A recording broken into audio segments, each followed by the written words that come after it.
some in West. They helped to make that machine run. We got Panko, so we got the sharpshooter Jackson over here, Panko and the sharpshooter. Guys, you guys, the seniors are a really talented squad. Let's talk about leadership. What is it that how do you deal with a younger group of guys and get them to buy into a system and a style of play? We go with Jack first. We just try to get them play hard every day and get after it in practice and try to lead by example. Now you're the sharpshooter on the team, but you take the threes. I saw you this summer, ran into you a few times myself, and you love that three ball. And you know you're playing these tournaments. I don't know how much college interest you got, but you got to feel pretty good that the way the team is going to juice, you're getting a lot of exposure right now. Yeah, it's always good when you get exposure, but more importantly, when your team's doing well. So your ambitions to play college basketball at some level? Yes, sir. You say yes. and Panko, I've seen, now I will say one thing, I've seen coach when we get into the time when the other coaches, college coaches are around us there, and he's really been pushing your name around. You know, he's telling everybody got a solid point guard, a good guy this and that can really help their program and stuff. So he puts a lot of faith in you, and he really feels highly about you and what you've been contributing to the team. Oh, we go ahead. I like going to the interchange.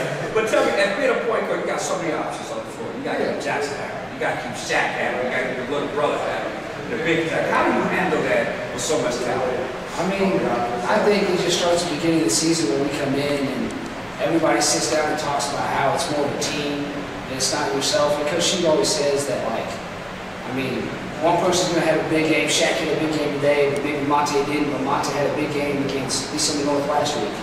I mean, it just kind of rotates around. And we're just trying to really like be a family here and just kind of mix everything up. Now you find, you know, are you trying to find a hot guy at that moment, or are you trying to find a guy that may not have had a couple of shots or whatever? How do you, when you come to distribute and get off the score, what are you really looking for?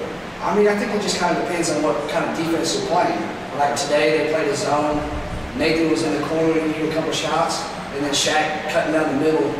He's a scorer. So I mean, you got to look.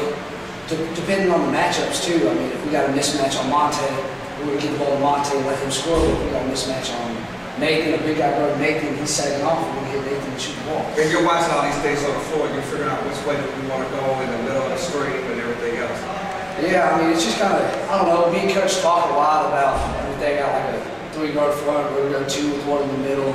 And I think it's all communication. It's what we're communicating well right now. It's leading to a big success. So where Jackson's just worried about shooting the ball, you try to stay on the same line with the coach and make sure that you're thinking just like coach is thinking.